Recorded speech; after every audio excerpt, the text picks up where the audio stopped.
ये कहानी है एक कपल की जो घर से दूर, अपने शहर से दूर कहीं घूमने आए हुए थे। घूमने के लिए पति ने अपने ऑफिस से पहले ही 5 दिन की छुट्टी ले ली थी। गर्मियों के दिन थे और दोनों का प्लान बनता है देहरादून जाने का। इसके लिए उन्होंने बस की बुकिंग की।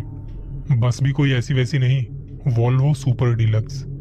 लखनऊ के बांस मंडी चौराहा बस स्टॉप से इनकी रात की बस थी, रात 10 बजे की, जिसके लिए ये दोनों समय से पहले पहुंचने वाले थे। लेकिन किसी कारणवश इनको टाइम लग गया। बड़ी मुश्किल से एक टैक्सी बुक की और बस छूटने में कुछ ही समय बाकी था। टैक्सी में बैठ दोनों फटाफट निकल गए और ड्राइवर को कहा कि भैया थोड़ा जल्दी चलो। वो टैक्सी बहुत तेज भगा रहा था। उसके लिए उसने बाद में टाइम से पहले पहुंच जाने पर थोड़ा ज्यादा पैसे की डिमांड की और उन्होंने उसे दिए भी। दोनों ने बस को ढूंढा और अपनी सीट कंफर्म करने लगे। देखा तो उनकी सीट पर पहले से कोई बैठा था। उन्होंने बस वाले को बताया और उन्हें उनकी सीट मिल गई। अपना सामान वगैरह रखा और थोड़ी देर में निकल पड़े सफर की ओर। रात में सफर करना था तो कहीं कोई दिक्कत ना हो, इसलिए बस वाले ने पहले ही कह दिया था कि कोई भी अपनी खिड़की नहीं खोलेगा। बाकी टाइम से पहुंचाने की हमारी जिम्मेदारी है। सफर को आसान करने के लिए सारे मुसाफिर एक दूसरे का मनोरंजन करने लगे। रात कब कट गई पता ही नहीं चला और वो लोग पहुंच गए देहरादून। सब लोग होटल ढूंढने में लग गए थे क्योंकि ऑनलाइन बुकिंग शायद किसी ने भी नहीं की थी। अच्छा सा होटल देखा और 2 दिन अच्छे से बिताने के बाद बीवी ने अपने पति को कहा कि अब उसे जाना है यहाँ से। कुछ अजीब अजीब सा लग रहा है। होटल में उसे बहुत नेगेटिव सा फील हो रहा था। पति ने कहा हम होटल बदल लेते हैं, और तुमने ही तो कहा था कि मैं घुमाने नहीं लेके जाता। तुम्हारा मन था और अब 2 दिन में वापस चलने की बात कह रही हो। बीवी ने कहा पता नहीं मुझे क्या हुआ है, पर मुझे कुछ अच्छा नहीं लग रहा। पति ने कहा ठीक है, मैं वापस जाने की टिकट बुक करता हूँ और हम आज रात को ही निकल जाएंगे। सेम डे की बस की बुकिंग मिल नहीं रही थी।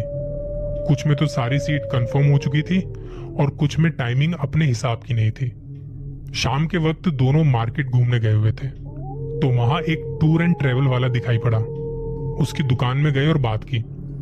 उन्होंने फोन पर बात करके 2 सीट कंफर्म कराई और रात 10 बजे की उनकी बुकिंग थी। ट्रैवल वाले ने कहा कि सर आप दोनों किस होटल में ठहरे हो, एक बार बता दीजिए। रात को हमारी गाड़ी आएगी और आपको बस स्टैंड तक छोड़ देगी। वो दोनों थोड़ा बहुत घूम के वापस होटल पहुंचे और सामान वगैरह पैक किया। होटल से चेकआउट कर रहे थे और इतने में गाड़ी भी आ गई। सामान गाड़ी में रख दोनों बैठ गए और चल पड़े। ड्राइवर पूछ रहा था सर आप इस होटल में क्यों ठहरे थे, मतलब किसी ने बताया था? तो दोनों बोले हम तो सीधा होटल में ही आए थे, यहाँ पहुंचने के बाद हमें किसी ने नहीं बताया। ड्राइवर से पूछा कुछ बात है क्या? तब ड्राइवर ने कहा कि सर आप जिस होटल में रुके थे वो एक हॉन्टेड होटल है। ऐसा कहते हैं यहाँ इस होटल में जो कोई आता है उसके साथ कुछ ना कुछ घटनाएं होने लग जाती हैं। किसी का मानसिक संतुलन बिगड़ जाता है, किसी को कोई साया दिखता है। पिछले साल एक कपल आया था जिनकी नई नई शादी हुई थी। वो लोग इसी होटल में ठहरे थे। जब वो आए थे तो मैडम बिल्कुल ठीक थी, लेकिन वापस जाते जाते मैडम बिल्कुल बदल चुकी थी। उन्हें दौरे पड़ने लगे थे। वो घर पहुंचते पहुंचते पागल हो चुकी थी। आप दोनों मुझे भले इंसान लगते हो, मैं दुआ करूंगा कि आप लोग बिल्कुल सुरक्षित रहें। लीजिए सर, बातें करते करते हम बस स्टैंड तक भी पहुंच गए। बस निकलने को थी।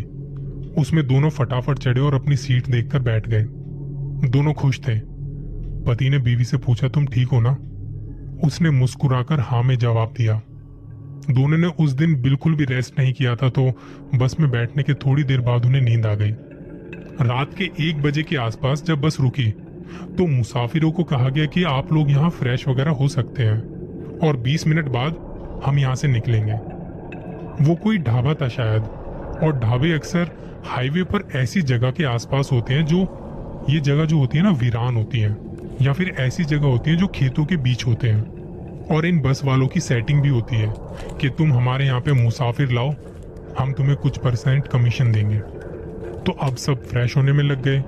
कोई चाय पी रहा था तो कोई कुछ खा रहा था।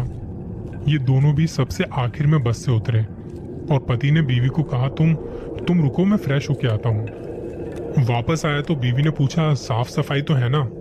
पति ने कहा हाँ ठीक ठाक है बस। मैं बाहर खड़ा हूं, तुम अंदर होके आ जाओ।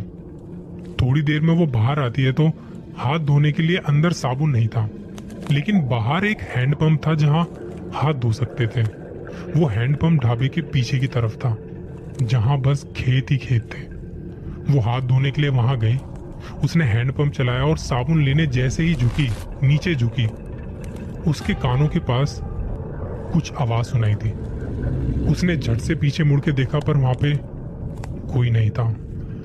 वो सहमी हुई सी वापस हाथ में साबुन लगाने झुकी और उसके बाल हिलने लगे, जैसे कोई हवा का झोंका उसके बालों को लहरा रहा हो।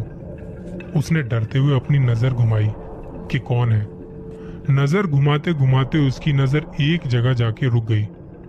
सामने खेतों में कोई खड़ा था और इतने अंधेरे में कुछ चमक रहा था। शायद वो आंखें थी। उसने अपनी पति को आवाज लगाई, पर उसकी आवाज उसके पति तक पहुंच नहीं पा रही थी। चिल्लाते चिल्लाते उसे खांसी आने लगी और अब उसने दोबारा से खेत की तरफ देखा तो वो जो चमक रहा था वो एकदम उसके सामने आ खड़ा हुआ, जिसे देखते ही वो बेहोश हो गई। 10-15 मिनट गुजर जाने के बाद पति ने सोचा कि देख कर आता हूं कि कहाँ है वो। उसने वॉशरूम में आवाज लगाई, पर वहां कोई नहीं था।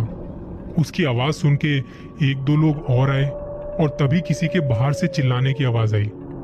हैंडपंप वाली जगह पर जाके देखा तो वहां उसकी बीवी बेहोश पड़ी थी। चेहरे पर पानी का छिड़काव किया। उसे थोड़ी देर में होश आया। होश आते ही वो रोने लगी। उसका शरीर कांप रहा था। उसकी गर्दन पर किसी के हाथ के निशान भी थे। पति ने पूछा क्या हुआ। वो अपनी कांपती हुई आवाज में बोली, वहां खेतों में कोई था जो मुझे मारना चाहता था। उसकी वो चमकती हुई आंखें मुझे डरा रही थी। मैं मरना नहीं चाहती, मुझे यहाँ से ले चलो प्लीज, मुझे यहाँ से ले चलो। दोनों बस में बैठे और बस निकल पड़ी लखनऊ की ओर। उसका शरीर पसीना पसीना हो चुका था। पति ने उसका साथ नहीं छोड़ा और पूरे सफर उसके हाथ में हाथ डालकर उसका हाथ पकड़ के बस बैठा रहा। लखनऊ वापस पहुंचे। घर वालों को इस बात के बारे में बताया। माँ पापा ने कहा कि बेटा तुम दोनों आराम करो, सफर की थकान है, सुबह बात करते हैं। अगले दिन सुबह पति अपने ऑफिस के लिए तैयार हो रहा था। बीवी ने कहा मत जाओ, मुझे डर लग रहा है। पति ने कहा सब तो हैं घर में, तुम डरो मत। ये कह के वो ऑफिस के लिए निकल गया। शाम को जब वो वापस आया तो उसकी बीवी सो रही थी। रात को खाना वगैरह खाया और वो अभी भी सो रही थी। पति ने उसे उठाना ठीक नहीं समझा। सोचा कि थक गई होगी, सोने देता हूँ, और वो भी उसके पास सो गया। रात को 3 बजे बीवी की आंख खुली। उसे भूख लगने लगी। वो किचन में गई और फ्रिज खोल के देखा और बंद किया। वो हल्की हल्की नींद में थी, पर उसे लगा कि फ्रिज में कुछ अजीब तो था। उसने दोबारा फ्रिज खोला तो 2 हाथों ने उसका गला पकड़ लिया। वो चिल्लाई और घरवाले जाग गए। उसे ढूंढने लगे। किचन में जाके देखा तो वो बेहोश पड़ी थी और उसकी गर्दन पर हाथों के निशान थे। उसे उठा के ले गए और बिस्तर पर लिटाया। उसका शरीर बुखार से तप रहा था। सुबह होते ही डॉक्टर को बुलाया गया। डॉक्टर ने कुछ टेस्ट वगैरह किए, चेकअप किया, पर रिपोर्ट में सब नॉर्मल था। कुछ दवाइयां दी गई और कहा कि रेस्ट करो, ठीक हो जाओगी।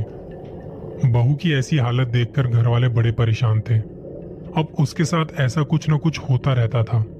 वो पागल सी हुए जा रही थी, खुद में हंसती रहती, खुद से बातें करती रहती, नहाना धोना भी छोड़ दिया था।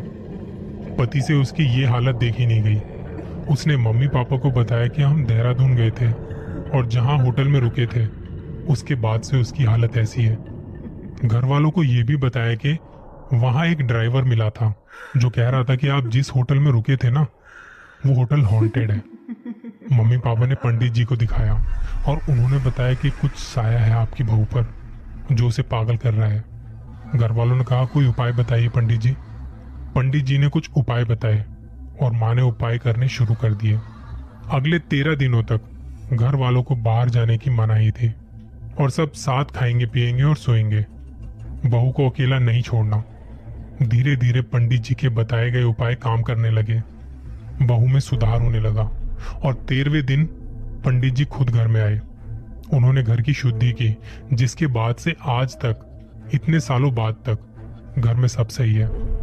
सबसे जरूरी बात इस कहानी से जो सीखने को मिलती है, आपको कहीं घूमने जाना है तो उस जगह के बारे में आपको सारी जानकारी होना बहुत जरूरी है। कहाँ जाएंगे से लेकर कहाँ रुकेंगे तक। बिना सोचे समझे घूमना भारी पड़ सकता है।